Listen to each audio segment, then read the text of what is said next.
হযরতে বেলাল রাদিয়াল্লাহু আনহু মালিকের আদেশ পালন করতে গিয়ে মরুভূমির মধ্যে আসমানের দিকে তাকায়া শুয়ে আছে, বড় পাথর দ্বারা তাকে চাপা দিয়েছে। হযরতে বেলাল আসমানের দিকে তাকায়া সারা শরীর থেকে আগুনের কয়লার মতো গামগুলো বের হচ্ছে। হযরতে বেলাল আসমানের দিকে তাকায়া বলেন, আহাদ আহাদ আহাদ। হযরতে বেলাল বলেন, আহাদ। আবু বকর সফরের মধ্যে যেতেছিলেন, তার কানের মধ্যে আহাদ শব্দটি পৌঁছে গেল। সে চতুর্দিকে খুঁজতে লাগলো, কে আহাদ বলে, কার মুখ থেকে আহাদ শব্দ শোনা যায়। খুঁজতে খুঁজতে দেখেন ওই মরুভূমির ভিতরে কালো একটা ছেলে, কুৎসিত একটা ছেলে, দেখতে একদম সুন্দর না। ওই ছেলেটি বুকের মধ্যে বড় একটি পাথর চাপা দিয়া শুয়ে আছে, আর আল্লাহকে আসমানের দিকে তাকাইয়া বলে, আহাদ আহাদ। হযরতে আবু বকর এবার বেলাল রাদিয়াল্লাহু আনহুর মালিকরে ডাকাইলেন, যেই মালিকের নাম ছিল উমাইয়া। আবু বকর মালিকরে ডাকাইয়া বলে, উমাইয়া, তোমাকে তো খুব ভদ্র জানতাম, আদর্শ পরিবারের মানুষ জানতাম, তুমি এত অমানবিক, এত অত্যাচারী কিভাবে হলে? তুমি সম্পদশালী ভদ্র একটা মানুষ, তোমাকে আমরা জানতাম, কিন্তু এই কুৎসিত কালো ছেলেটা তোমার কৃতদাস, তাকে যদি তোমার পছন্দ না হয় তাকে তুমি মুক্ত করে দাও, ক্রয় করে দাও, কিন্তু এইভাবে পাথর চাপা দিয়ে কষ্ট দিতেছো কেন? মুসলমান বেরামান, হযরতে আবু বকর এই কথা বলার পরে এবার উমাইয়া আবু বকরের সাথে রাগান্বিত হয়ে গেলেন। এক পর্যায়ে উমাইয়া বলেন, হে আবু বকর, এতই যদি তোমার দয়া মায়া লাগে, তুমি তাকে আমাদের কাছ থেকে ক্রয় করে নিয়ে যাও, আমাদের কোনো বাধা নাই। এবার আবু বকরের সাথে উমাইয়ার দামাদামি হতে লাগলো। এক পর্যায়ে 10টি স্বর্ণ মুদ্রা দিয়ে বেলাল রাদিয়াল্লাহু আনহুকে আবু বকর ক্রয় করে নিলেন। সুবহানাল্লাহ।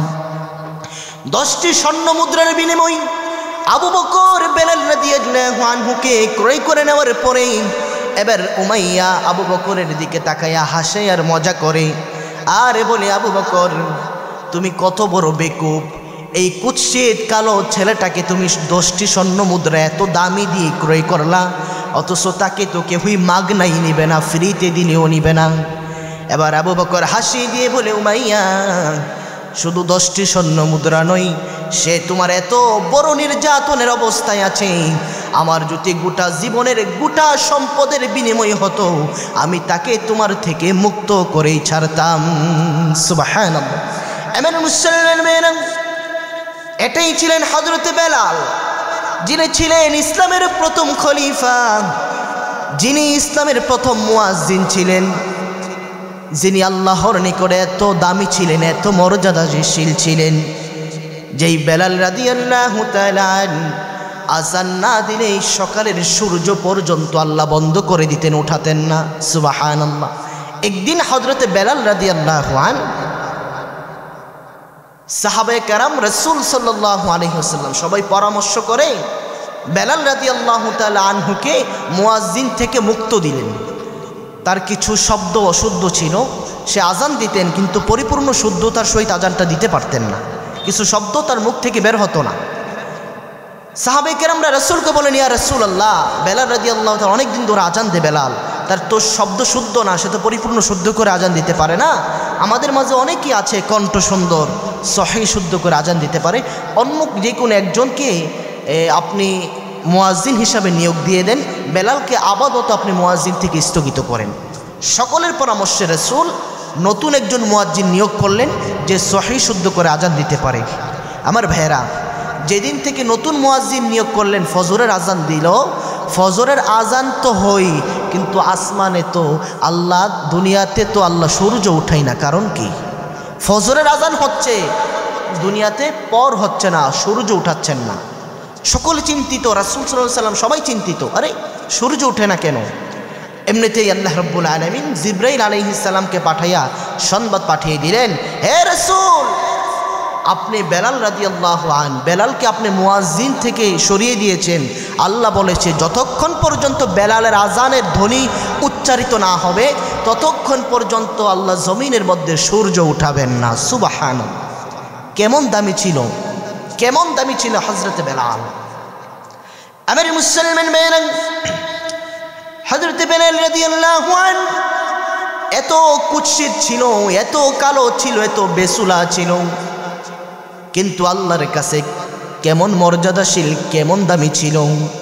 হযরতে বেলাল এত কালো ছিল, মক্কার কোনো মেয়ে বেলালের কাছে বিয়ে বসতে রাজি হতো না।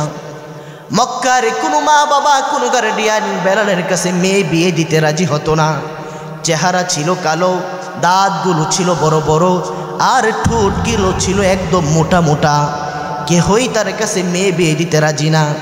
কিন্তু এই বেলাল আল্লাহর কাছে এত দামি, কিয়ামতের কঠিন বিভীষিকাময় ময়দানে রাসূল যখন বাহন করে জান্নাতের মধ্যে প্রবেশ করবে, বেলাল রাসূলের বাহনের দড়ি ধরে ধরে রাসূলের পিছনে পিছনে জান্নাতের মধ্যে একই সাথে প্রবেশ করবে। সুবহানাল্লাহ! কেমন ছিল হযরতে বেলাল, কেমন দামি ছিল। গোটা পৃথিবীর নজরে সে ছিল কুৎসিত কালো, যাকে কেউই পছন্দ করতো না। কিন্তু আল্লাহর কাছে এতই দামি যে হযরতে বেলালের মর্যাদা আল্লাহ এত বাড়িয়েছেন। হযরতে বেলাল রাসূলের বাহনের যে দড়ি আছে, রশি আছে, সেই রশি ধরে ধরে জান্নাতের মধ্যে রাসূলের সাথে একই সাথে প্রবেশ করবে। সুবহানাল্লাহ! আমার মুসলমান ভাই, হযরতে বেলাল ইসলাম কবুল করার আগে এত পরিমাণ কষ্ট করেছেন, ইসলাম কবুল করার পরেও এত পরিমাণ কষ্ট করেছেন, যেই কষ্টের বর্ণনা দিলে চোখ দিয়ে পানি বের হবে। কিন্তু ইসলামের ঐতিহাসিক সেই ঘটনাগুলা আমাদের হৃদয়ের মধ্যে গেঁথেই থাকবে সারা জীবন।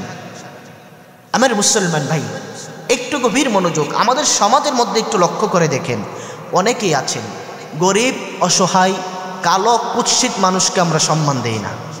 যার টাকা পয়সা যত বেশি, তার সম্মান তত বেশি।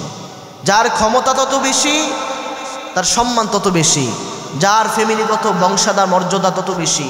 যে যত সুন্দর, যত ক্ষমতাশীল, টাকা পয়সা, তাকে বিচারের প্রধান বিচারক বানানো হয়, তাকে সমাজের মধ্যে মেম্বার, চেয়ারম্যান বানানো হয়, তাকে গণ্যমান্য ব্যক্তিদের মধ্যে সর্বপ্রথম চেয়ার দেওয়া হয়। কিন্তু যেই ব্যক্তিটা গরিব, অসহায়, দিনমজুর, তাকে সমাজের মধ্যে 2 টাকার কোনো দাম আমরা দেই না। অথচ হাদিস শুনেন, রাসূল সাল্লাল্লাহু আলাইহি ওয়াসাল্লাম বলেন, কিয়ামতের ময়দানে বড় লোকের 500 বছর আগে গরিবেরা জান্নাতে প্রবেশ করবে। সুবহানাল্লাহ! কত বছর? 500 বছর আগে। মুসলমান ভাইরা আমার, রাসূল সাল্লাল্লাহু আলাইহি ওয়াসাল্লাম বলেন, দুনিয়ার জমিনের ভিতরে যার টাকা পয়সা যত বেশি, ক্ষমতা যত বেশি, যার বংশমর্যাদা যত বেশি, কিয়ামতের ময়দানে আল্লাহ তাআলার কাছে তার হিসাবও তত বেশি। টাকা পয়সা, ধন সম্পদ কোন কাজে ব্যয় করেছো? তোমার ধন সম্পদের হিসাব দাও, ধন সম্পদের হিসাব দাও। ক্ষমতা কোন কাজে ব্যয় করেছো? ক্ষমতার অপব্যবহার করেছো কিনা হিসাব দাও। সমাজের নেতৃত্ব দিয়েছো, সমাজকে ইসলামের দিকে কতটুকু আদেশ দিয়েছো, হিসাব দাও। কিয়ামতের ময়দানে আল্লাহ যখন এই প্রশ্নগুলা করবে, প্রত্যেকটা ক্ষমতাশীল আল্লাহর সামনে মাথা নিচু করে দাঁড়িয়ে থাকবে। আল্লাহ বলবে, আজকে আমি কাহ্হার নামের সিফত ধারণ করলাম। এই দুনিয়ার বাদশারা, দুনিয়ার ক্ষমতাশীলরা, কোথায় আছো? আজকে আমার সামনে দাঁড়াও। দুনিয়াতে ক্ষমতা কোন কাজে ব্যবহার করেছো? টাকা পয়সা ধন সম্পদ দিয়েছি, কোন কাজে ব্যবহার করেছো? আজকে হিসাব দাও। কোন অস্তিত্ব থাকবে? হাদিসের মধ্যে আসছে, আল্লাহর এত রাগ আর এত গুসা থাকবেন, আল্লাহর রাগ আর গুসার কারণে গোটা হাসরের ময়দানটা থর থর করে কাঁপতে থাকবেন। শুধু কি তাই না, রাসূল সাল্লাল্লাহু আলাইহি ওয়াসাল্লাম বলেন, সেদিন সমস্ত আম্বিয়া পয়গম্বর, হযরত আদম আলাইহিস সালাম থেকে আমাদের পিয়ারা নবী সাল্লাল্লাহু আলাইহি ওয়াসাল্লাম পর্যন্ত সকল নবীরা, ঈসা আলাইহিস সালাম পর্যন্ত সকল নবীরা ইয়া নাফসি, যার যার চিন্তা করবেন। আর আমার নবী, আপনার নবী সেজদার মধ্যে পড়ে একমাত্র কেবল তিনি উম্মতের জন্য ইয়া উম্মতি করতে থাকবেন।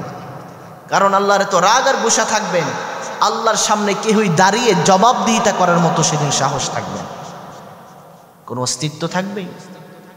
এই জন্য মুসলমান ভাইরা, রাসূল সাল্লাল্লাহু আলাইহি ওয়াসাল্লাম বলেন, দুনিয়ার জমিনের ভিতর থেকে যদি তোমরা আমল নিয়ে যেতে পারো, কবরের সামানগুলো তৈরি করে নিয়ে যেতে পারো, রাসূলের আদর্শে চলতে পারো, আল্লাহর কোরআনের বিধিবিধান অনুযায়ী চলতে পারো,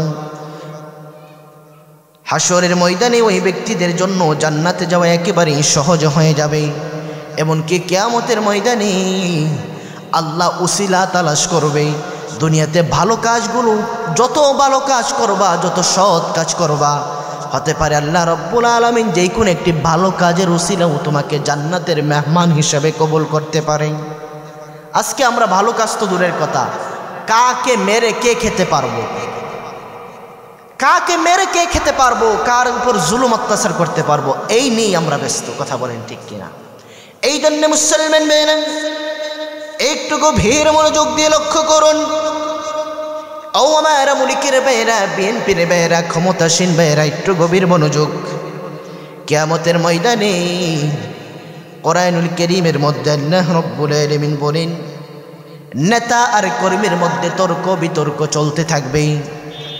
আপনি যেই নেতার গোলামি করেছেন, যেই নেতার কথা শুনে অপকর্ম করেছেন, চুরি ডাকাতি সব কিছুই করেছেন, কিয়ামতের ময়দানে ওই নেতা আর ওই কর্মীর মধ্যে একদম চরম তর্ক বিতর্ক চলতে থাকবে। যেই কথাটা না রব্বুল আলামিন কোরআনুল কারীমের মধ্যে স্পষ্টভাবে উল্লেখ করেছেন। রব্বুল আলামিন বলেন, وبرزوا لله جميعا فقال الضعفاء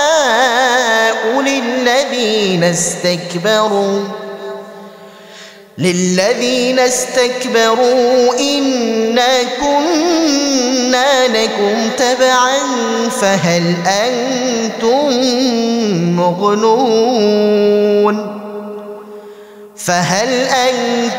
مغنون عنا من عذاب الله من شيء قالوا لو هدانا الله لهديناكم سواء علينا أجزعنا أم صبرنا ما لنا من محيص। মুসলমান ভাইরা আমার, রব্বে করিম বলেন, কিয়ামতের কঠিন বিভীষিকাময় ময়দানে কর্মী আর নেতার মধ্যে চরম তর্ক বিতর্ক চলতে থাকবে। কর্মীরা বলবে, ওগো আমাদের নেতা, দুনিয়াতে আমাদেরকে দিয়ে সমস্ত অপকর্ম করিয়েছেন, চুরি ডাকাতি বাটপারি সব কিছুই করিয়েছেন, কিন্তু আজকে এই কঠিন ময়দানে আল্লাহর সামনে আমরা কোনো জবাবদিহিতা করতে পারছি না। আল্লাহ আমাদের অপকর্মের কারণে আমাদেরকে জাহান্নামের দিকে পাঠিয়ে দিয়েছেন। আজকে আপনি নেতা কিভাবে বাঁচেন আমরা দেখব। আপনি আমাদেরকে দিয়ে যত অপকর্ম চুরি ডাকাতি সব কিছুই করিয়েছেন, আজকে কি আল্লাহর এই কঠিন কাঠগড়া থেকে আমাদেরকে বাঁচাতে পারবেন? কর্মীরা বলবে, গো নেতা, এই কঠিন বিভীষিকাময় ময়দান, যে ময়দানে গোটা হাসরের ময়দান আল্লাহর রাগের গুসার কারণে থর থর করে কাঁপতে আছে, ওগো আমাদের নেতা, আজকে এই কঠিন বিভীষিকাময় ময়দানে আপনি কি আল্লাহর কাঠগড়া থেকে আমাদেরকে বাঁচাইতে পারবেন? এবার নেতা বলবে, قالوا لو هدانا الله لهديناكم سواء علينا أجزعنا أم صبرنا ما لنا من محيص।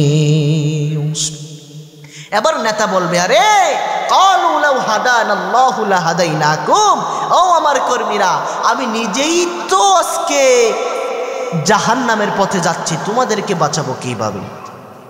নেতারা বলবে, আমি নিজের কপালেই তো হেদায়েত ছিল না, আমি তোদেরকে হেদায়েত দিতাম কিভাবে? এবার নেতা আরো বলবেন, সাওয়াউন আলাইনা আজাজি'না আম সাবারনা মা লানা মিন মাহিস। ও আমার কর্মীরা, ও আমার কর্মীরা, শুনো, এত চেঁচামেচি করিও না, টেনশন করিও না, নৈরাশ হইও না। আজকে তোমাদের যেই গতি, আমি নেতা তোমাদের লিডার, আমারও সেই গতি। নেতা বলবে, এত চেঁচামেচি করিও না, আজকে তোমরা যেই পথে, আমি নেতাও সেই পথে। কোথায় যাবেন ভাই? কোন নেতার গোলামি করে ইসলামের বিপক্ষে, কোরআনের বিপক্ষে, হাদিসের বিপক্ষে অবস্থান নিয়ে মন ঘোরা মতো দুনিয়াতে জীবনটাকে পরিচালনা করেছেন। একটু চিন্তা করেছেন এই মুহূর্ত থেকে যদি, এই মুহূর্তে যদি আপনার দুটো চক্ষু বন্ধ হয়ে যায়, আগামীকাল এই সময় আপনি কবরে থাকবেন, আর কবরে যখন আল্লাহ ফেরেশতারা আপনাকে প্রশ্ন করবে, প্রশ্নের জবাব যদি না দিতে পারেন, এই দুনিয়ার সকল অপকর্ম আপনার সামনে তুলে ধরা হবে, আর আপনার সেই কঠিন ময়দানে কি অবস্থা হবে একটু চিন্তা করেছেন? জাহান্নাম, এটা কি যেমন তেমন জাহান্নাম? হাদিসের মধ্যে আসছে দুনিয়ার থেকে 70 থেকে 72 গুণ বেশি হিট হবে জাহান্নামের আগুন। আপনাকে ফালানোর সাথে সাথে একদম হাড্ডি মাংস সহ, হাড্ডি সহ একদম মুহূর্তের ভিতরে, সেকেন্ডেরও আরও আগে একদম কয়লা করে ফেলবে। শুধু কি তাই, এমন সাপ বিচ্ছুত আল্লাহ দিবে কবরের মধ্যে। হাদিসের মধ্যে আসছে যেই সাপগুলোর যে হাতের নখগুলো থাকবে লোহার মতো, এরপর দাঁতগুলো থাকবে, চোখগুলো থাকবে আগুনের মতো, একটি ছুবল দিবে, এক ছুবলে হাদিসের মধ্যে আসছে জাহান্নামী 70 গজ মাটির নিচে যাবে। নাউজুবিল্লাহ। আবার সেই লোহার হাতগুলো দিয়ে আবার খুঁচিয়ে খুঁচিয়ে তুলবে, আবার ছুবল দিবে, আবার 70 হাত নিচে যাবে। এরকমভাবে সাপ বিচ্ছুর আজাব, বরফের আজাব, আগুনের আজাব সহ অসংখ্য আজাবে আপনার লিপ্ত থাকতে হবে চিরজীবন। চিৎকার করবেন আল্লাহর কাছে, আল্লাহ আরেকটা বারের জন্য আমাকে দুনিয়াতে পাঠান, ওয়াদা করলাম আমি আর আপনার কাছে নাফরমান হয়ে ফিরব না, আরেকটি মুহূর্তের জন্য দুনিয়াতে পাঠান। আল্লাহ বলবেন লা, আর সময় দেওয়া হবে না, তোমাদের কাছে কোরআন পাঠিয়েছি, হাদিস পাঠিয়েছি, নবী রাসূলগণ পাঠিয়েছি, যুগে যুগে ওলামায়ে কেরামগণ পাঠিয়েছি, তারা তোমাদের কানে কানে ধারে ধারে গিয়ে কোরআনের দাওয়াতগুলো দিয়েছেন, ইসলামের দাওয়াতগুলো দিয়েছেন। এক কানে ঢুকিয়েছ, অপর কানে বের করে দিয়েছ। আজকে আর সুযোগ নাই, আর সুযোগ দেওয়া হবে না। জাহান্নামী অন্ধ কানা ফেরেশতাদেরকে বলবে জাহান্নামে ফালাও, তারা টেনে টেনে সিগুল দিয়ে জাহান্নামের মধ্যে নিক্ষেপ করে জাহান্নামের দরজা বন্ধ করে দেওয়া হবে। আহারে কি উপায় হবে সেদিন একটু চিন্তা করেছেন? আল্লাহ আমাদের সকলকে সেই বিভীষিকাময় জাহান্নাম থেকে কুদরতি হাতে হেফাজত করুন। দুনিয়াতে কবরের সামানা তৈরি করে কোরআন হাদিসকে নিজের আপন সঙ্গী বানিয়ে আলেম ওলামাদের সংস্পর্শে থেকে সেই কবরের সামানা তৈরি করে কবর দেশে যাওয়ার তো